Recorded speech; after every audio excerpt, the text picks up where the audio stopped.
love 101. Probably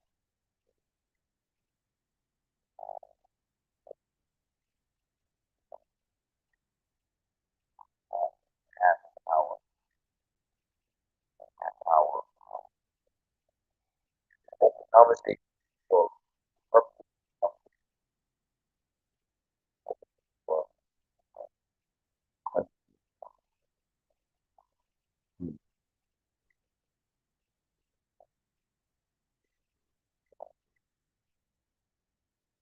area questions that are going on tonight for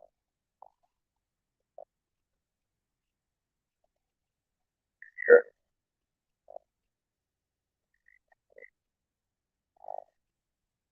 Also, right on and questions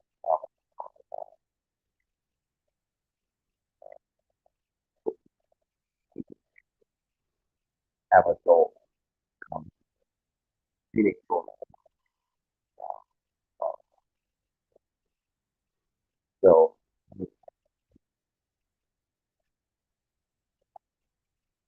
great.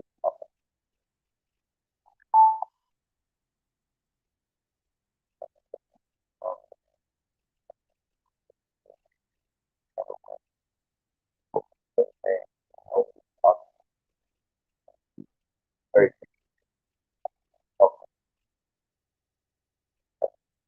good with health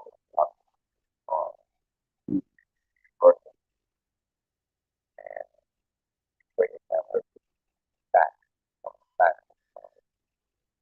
back,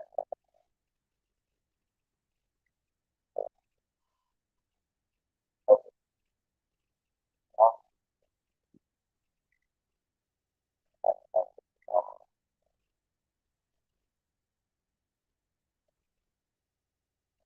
that point and share.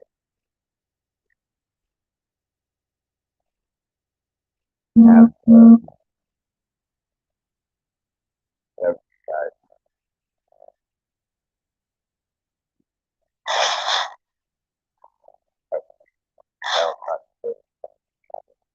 out.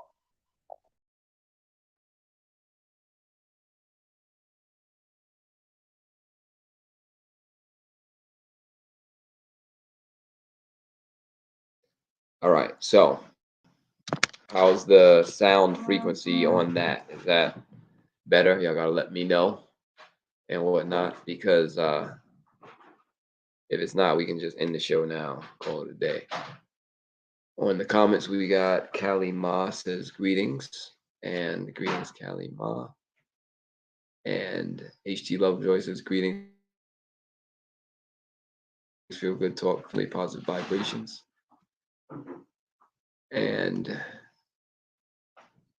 peace, everyone says lay low. Sounds not good and perfect. Okay, I guess it's better. All right. Now that we can agree that the sound is better, what do y'all want to talk about? I'm here. I'm here for the people. Okay, because who knows if what I want to talk about is what you want to hear, right? And I'm not saying I have all the answers, but I do have some good questions to help us critically think about relationships differently, which is a skill that we often don't really get to use or get to know how to use. So let's see. Lay low says stalkers. All right. So here's an interesting fact about stalkers. Everybody has a stalker. Oh, what do you mean? What do you mean everybody has a stalker? Well, stalker is usually used to insinuate a situation where it's an attack, right? On that other side of the remember the graph where we saw fear, attack, conflict, right? It's on that side. But when I'm saying everyone has a stalker, I mean what are the qualities of stalker? Someone who knows your movements, who watches you, who's aware, who may or may not be interested in your what's going on. Now, just think about who could be a stalker outside of someone with an unrequited romantic fixation on you. We're talking about we're talking about your neighbors. We're talking about people in your neighborhood. How do we know? Well, we know that a high over 50, over 60% of the burglaries that happen are from people you know, people who know your whereabouts and your schedule. Someone who's looking to burglarize someone doesn't just walk down the street and say, this looks like a good building right here. Let me just no, they know. So who knows your schedule? Your neighbors, right? People, family members, people who know your whereabouts, etc. So whether they have ill intentions or not, they still know your schedule. They still are watching you. They know the car you drive. They know what time you leave for your run or your walk in the morning, or what route you take, and they know that you walk the dog at this time. Your neighbors know. So that's what I mean about stalkers. Now, for the other side of stalkers, when we're talking about uh, it being an attack, well, this is a situation. I'd like some more information, but I mean, we know if you know if it's not a healthy situation, you know that. But what do you think? What do y'all think? What should you do about stalkers, right? Should you call the authorities? Should you stalk them back? What should you do? I don't know. Somebody knows. So we can talk about that. Also, we have Jahi in the back says, being a third in a relationship when the couple itself isn't thriving at the moment. So what do you mean being a third? You talking about a throuple, Ja? Or you talking about the person on the side? You talking about romantic relationship? What do you mean? Talking about a couple, the couple isn't thriving. So I'm assuming you mean you're involved with pursuing or being pursued by one of the members of the couple, and uh and I don't know what else. So give us a little more insight on that, being a third in a relationship, and what that means, what kind of relationship we're talking about. Ooh, excuse me, yawning. I'm having some water while you get your thoughts together. Yeah.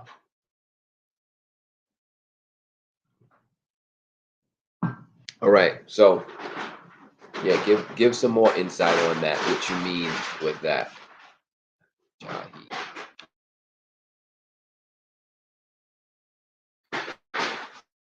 All right. So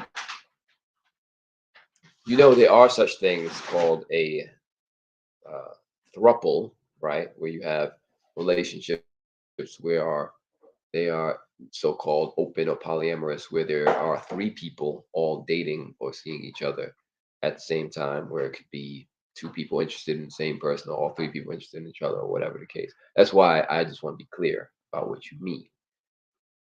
A third in a relationship. So he says, I mean romantic involvement with one person of the couple. At the same time, they are at opposing ends. As of right now, this would not be a throuple. Okay. So sounds like you are, well, not you, but sounds like being a third in that situation is just accelerating the inevitable, right? I mean, if it's gonna work, it's gonna work regardless if this is a third. If it's not gonna work, it's not gonna work regardless if it's a third. So there you go. Some people with the background noise. Thank you for all the background noise, my brother. Welcome. On, everybody? Do you have anything you'd like to share, or because look, I'm not creating a topic tonight, y'all, because I just don't want to. So y'all gonna have to come up with it. So what do you want to talk about? I'm y'all. I'm some people. Yes, Um, they talked about stalking, and they talked about this is Jahid's question. What about being a third in a relationship when the couple itself isn't thriving? What about it? uh-huh. And HT says how to stay out of grown folks' business, especially when they don't ask for help. Well, we do remember the principle, which is help, aka support. Whatever is chronically supported gets what? Weaker. So we think support is support until it's not. So let's say you're giving someone money and you're like, oh, they asked for money, so I'm supporting them financially. Hmm. What if they have a serious, dangerous addiction? I'm not even gonna say to what, just addiction that they use the money for. Are you supporting them? No. They ask for money. They do need money because they don't have it, and then they have this addiction that is dangerous to their health and maybe to others. Are you supporting them? Mm. Someone asks for food, but they are a chronic, I don't know, binge eater or whatnot. They need to be on a diet. They need to be looking after their health and their intake of calories. They take in too much because before they ask you for food, they ask 4 other people for food, and all those 4 people gave them food, and they're asking you for food. You feed them. Are you supporting them? Mm. So I'm just asking questions. The way that we think we're supporting people, the typical ways of giving money, giving food, giving shelter, giving advice, even that one, listening to advice. Let's say every day you come back, I talk to you and I say, oh, my brother, let me tell you about my relationship. It's so abusive. And today, they attacked me. The next day I come back, oh, my brother, you know what happened to my relationship? I got attacked. Mm. 5 days later, every single day. My brother, Can I guess? Can I guess what happened? let me tell you. I attacked them. Then they attacked me. 10 days later. Guess what? What? Mm. So you sitting there listening to that 20 times in a row with the same thing. Is that support? Mm. Why not? I thought giving a ear, a listening ear, a shoulder to cry on, and all that. I thought that was support. So why are you saying it's not in that scenario? Was my woman. Um, in that scenario, the person is just offloading to you, like their addiction, Okay. basically. Did And, they ask you for help? no, they didn't ask you for help. They just wanted to use your space to, um, I guess, process their experience. Mhm. But that's not that can be productive, but it can also not be productive. Which goes back to the point. Um, Support is not always support just because it's the thing that we usually associate with support. I just need somebody to talk to. Yeah, but you just talked to 100 people about the same thing over and over again, and you just had 100 shoulders to cry on, and all you did was cry. It's like, I'm so overweight, I can't help myself. I keep eating, I know what to do. Next person, oh, I'm so out of shape. I wish I took better care of myself. Next person, oh, I'm so unhealthy. I need to go on a diet. How is that helping you? You're just having more. You're getting what you want, which is attention, Mhm. and you're not getting help, even though that's what you say out of your mouth you want. But what are you doing, right? So just something to think about, people. And People. staying out of grown folks' business. What does that mean to you?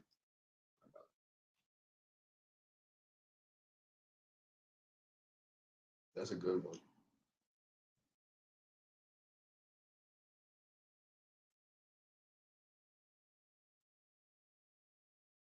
I think it means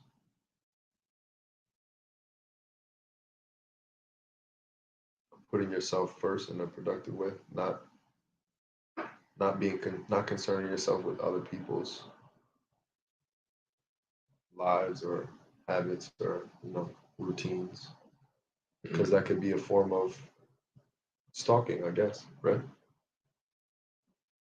If you're like constantly in someone's business, constantly want to know what's going on with them, what they had to eat, where they went, who they were with, that's stalking. Well, the other part about stalking is it's not consensual.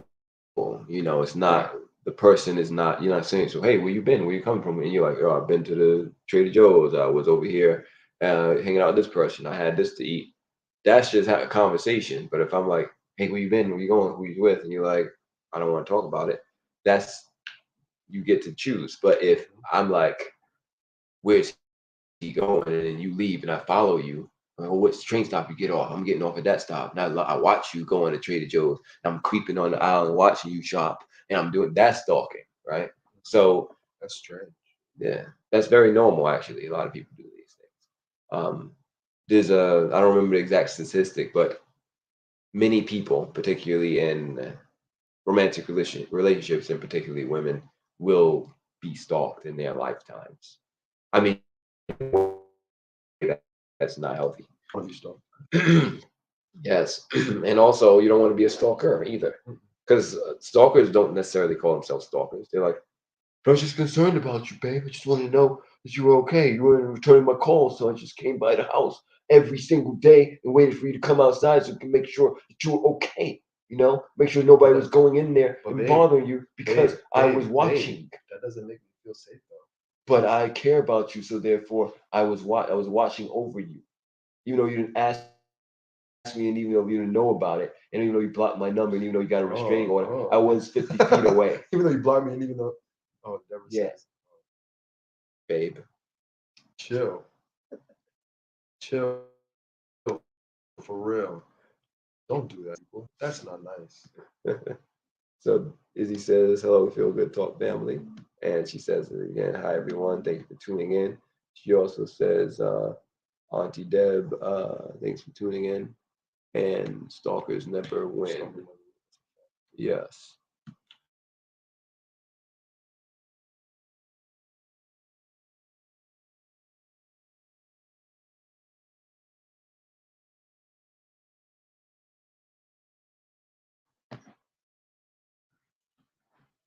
Oh, Karen. Karen says hello. And HT says, learning how to control yourself. You want for them what you think is best for them.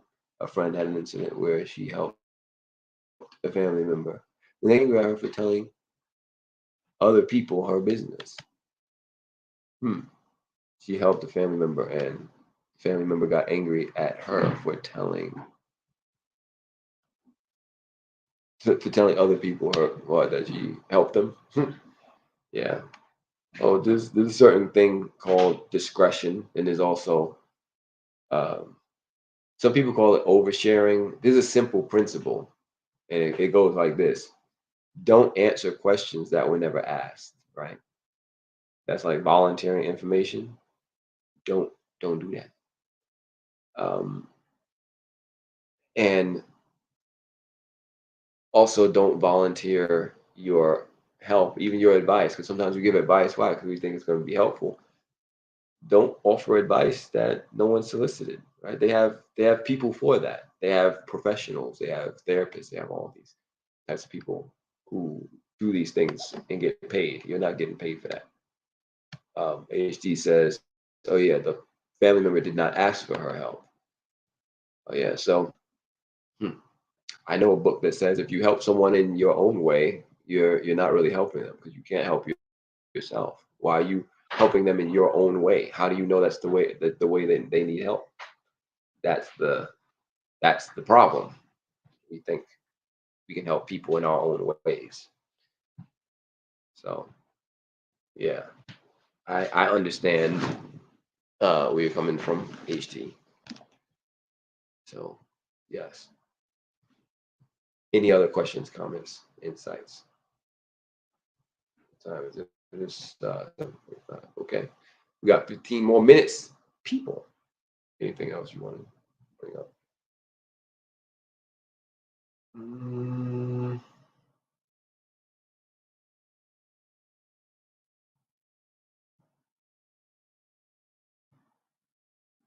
Oh, the 12.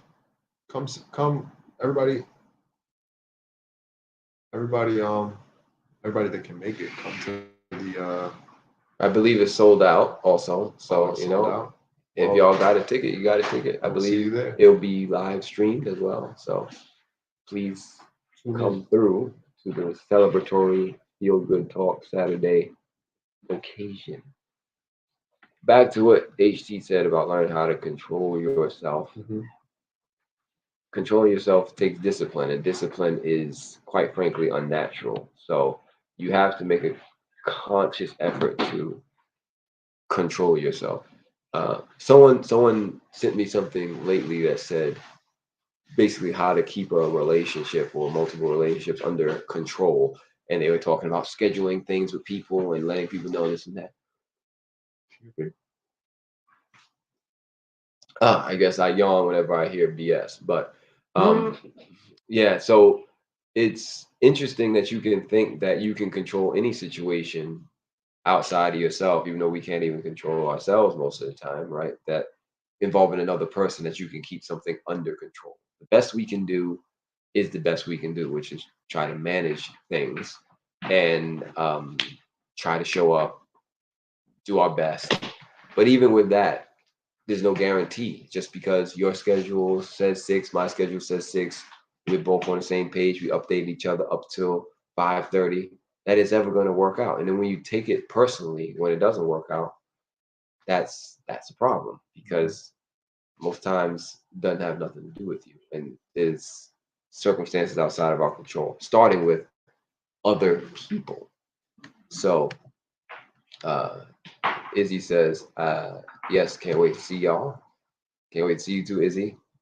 Laylo says he heard of that book. Yes, it is a good book. And she said it sounds like hard work. It is. It is also fruitless work, because it's not like you're going to get anywhere by doing it. But yeah. Um, anything else you want to share? Look, y'all. How about I throw a question out there? All right. Um, when is it time to exit stage left of a romantic relationship? I'm being specific, since that, when, if you use your own example in life or others, when do you find it's time to exit the relationship? It's time to change the form, to stop being romantic, to stop being connected with this person. When is it time? What series of extraordinary events need to occur in order for you to tap out? So Laylo says, aren't relationships supposed to add to your peace of mind in life, not take away from it? Controlling other people's schedules sounds draining. As if it's something you could even do in the first place, right? It's like saying, I want you to feel happy. I'm here right now. Be happy. You know, like you're gonna force somebody to feel a certain kind of way. Same thing we say when we're like, oh, you make me happy, or I want to make you happy. It's hard, impossible rather, to do that. And Izzy says it's time to exit when you cannot be your authentic self. What is your authentic self, Izzy? And also, Izzy says, when there is no reciprocation, that's when it's time to exit. Alo says, when your boundaries have been crossed. I mean, violated. Thank you. These are good answers. When is it time to exit stage left of a romantic relationship? That was the question. What do you say? When the person you're in a They relationship touch with, your cornbread? when they start to well, yeah. If you touch my cornbread, it's clear for you. Or they touch your sea moss? Or they start stalking you. Well, doesn't stalking happen after you already? Anyway, I find it interesting. It's like somebody at your door sneaking around the bush, and he's like, "Dave, is that you? Well, come in. Why don't you use the door?" It's like, "Oh, I thought we was broken up. Uh, Never mind. I'll come back then." I was like, "It's no fun stalking when you're invited." That's part of the qualification of being a stalker. You have to be unwelcome. Right, yeah. I said, while you're in the relationship, when is it time? Oh, when is it time to exit stage left from a romantic relationship? When do you know?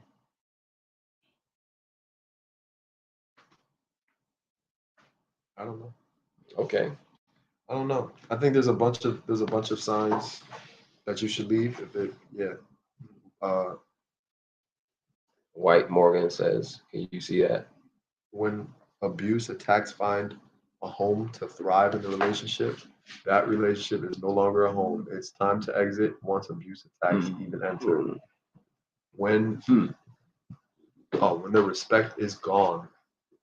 Some people you shouldn't be in a relationship with someone who doesn't respect you, people. Yes. Shouldn't do Some that. people in the back who may have passed the ball 3 times says when the respect is gone. I'm not saying no name, just saying the ball dropped and rolled down like 3 steps.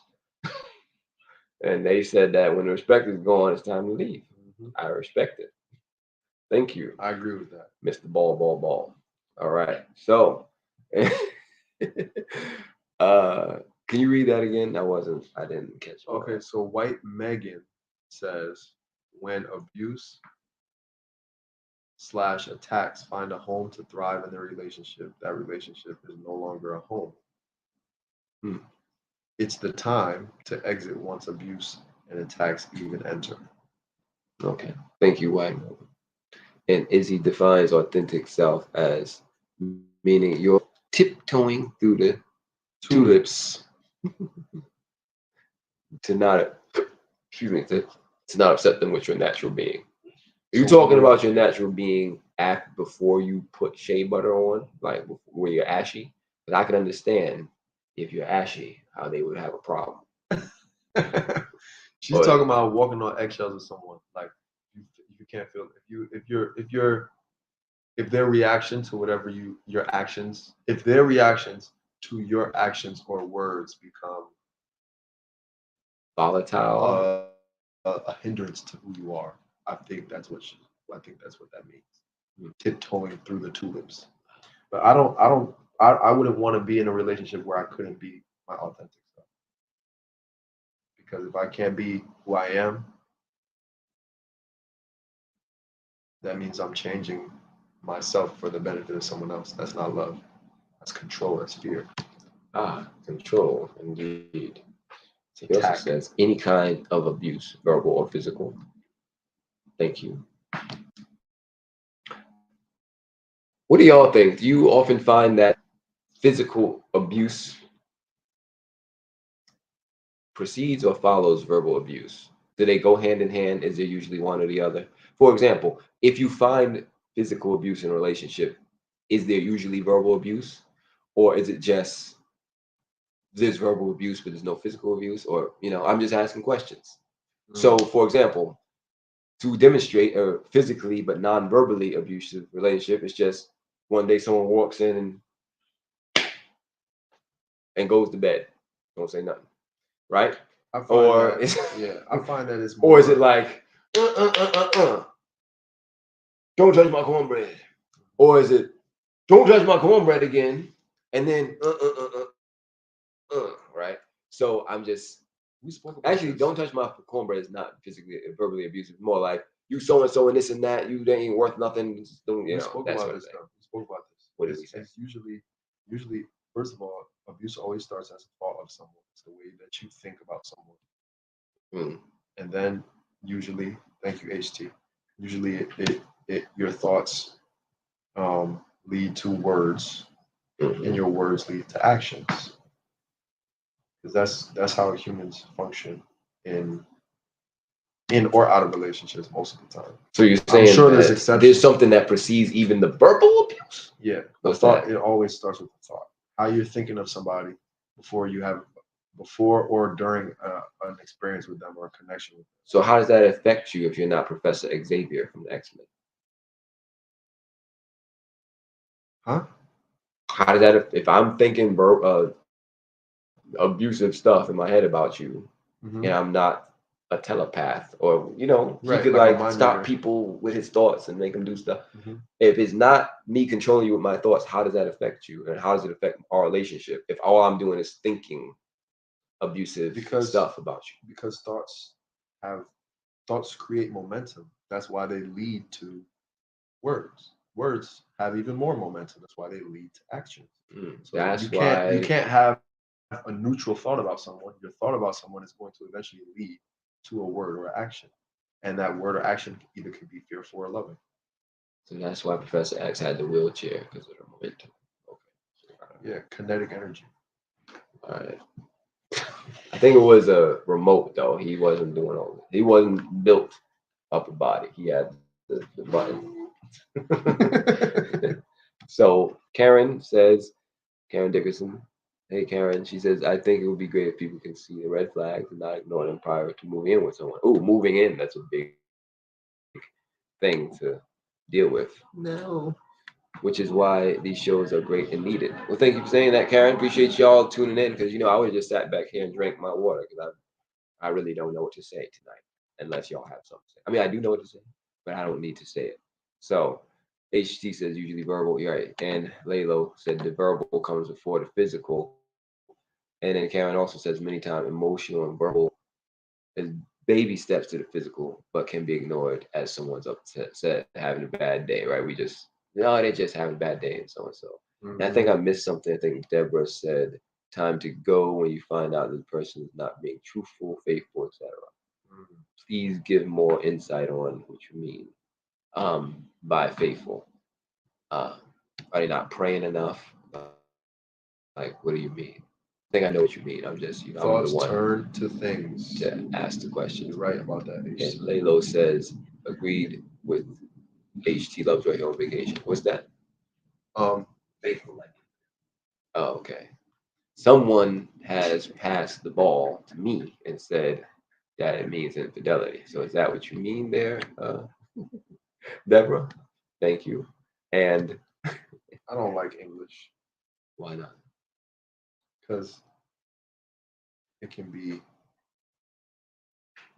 most of the words in English have more than two meanings. Which is why it's not truly a language. Did you know that? What's English then? It's a dialect. What is it? What is it if it's not a language?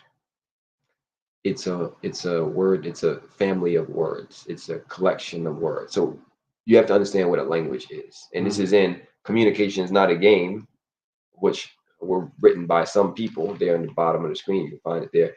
A language is, for something to be a language, it has to be a symbol that means the same thing in every situation. Right. English doesn't do that. So think about any word. You have words called homonyms, right? Such as can. Can you pass the can? You see, I just use the same word. I don't know if I can pass the can. Can you? Use the same can. Well, would you pass the wood? Would you can the can girls after passing me the can? Well, don't start with me because we can go all night. So because I see you here, and I don't know if you hear what I'm saying because your hair is looking a little hairy as you're petting your pet hair. Yeah, that's see what I mean? Yeah, it's that's the when same. It gets annoying. It's like, well, but the thing is, bro, that's why you have to say the most important question: what do you mean? Because I could say, "I love you." What do you mean? What do you mean? Right? I don't want to.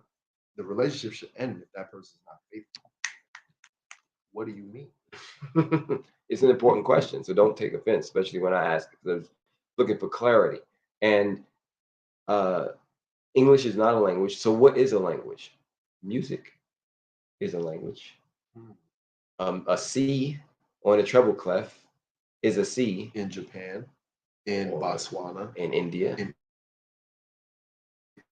India, right? In New York. Also, mathematics is a language. Yeah, okay. Symbols, consistent symbols. So that's what that's red light, green light, 1, 2, 3. Kids play it all the time. Language.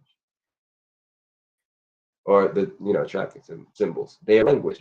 I've been to many different countries. Red has always meant stop, and green has meant go. Not that people have abided by it, but that's what it was. People know that that's what it means. So it's like, all right, is it clear or I get to this red light? So, but it's funny though because we're talking about someone being faithful, and faithful could be perceived as a level of faith or infidelity, but infidelity could be like if you use Fidel. Right, Fidel. It could be a last name, right? Or it's been someone's last name. But if someone's an infidel, right, doesn't that also have a meaning of like a non-believer? Well, when you're talking about the religious context. In a religious context, but like if you say faithful in a religious context or infidel in a religious context, it means something different than just a relation, romantic context. Right, because when we're talking about speaking a non-language such as English, we have to be very contextual. Because if I say appreciation, right, I send this chart up all the time. I'm like, love is appreciation, healthy relationship has appreciation. But people say, the value of your property has appreciated. It's appreciation, but that's in a financial context. Or it's like, what are the damages in this thing here? We're talking legal. We're talking about money. Right. Damages is money. Like expenses. Right. We're talking about losses. even love.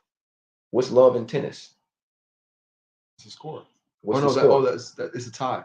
Oh no, it's zero, isn't it? It's zero. Zero. Interesting. That love, which is something we are looking at as infinite, in that context means zero. You're like, oh, 15 love. All right, great. I'm winning, right? No, you want zero. No, you got zilch, bro. I guess it's just like they're just pandering after like it's like 45 love. Like you've done good, love. All right, love. Just get off the court, love. Because you're terrible. So even context, come on. Love 101. One is more than love in tennis. And love is what you want in relationships, not what you want when you're playing tennis. So again, language, clarity, communication, it all comes back around to communication. So we got a couple more comments. Wait, I didn't read what Jahi said. And wait. So Deborah said, committed to their loved one only. And they have more than one person in the relationship. And Jahi said, it's time to end a relationship when you cannot see eye to eye, you cannot work out your differences in a respectful and constructive manner. So you saying if somebody's shorter than you can't be with them, Jahi? No, you can't see them eye to eye. It's over. It's clear. You got to get a chair. It's done up. I can't look at you in your eye. I have to just to speak to you. No. Verbal and physical going hand in hand, he said, based on the abuse situation. All right. Thank you, everybody. So with that said, they do go hand in hand, but the question was like, what comes first? What comes first? Usually words come before blows. Mm-hmm. And it's easy to imagine that situation. Yeah. That said, we're just about at our time. Anything else anybody want to share? Any closing thoughts?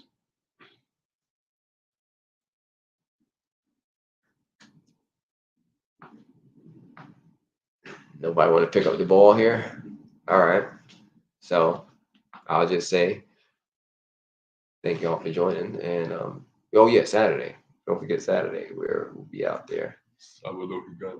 In Delaware. Where? Delaware.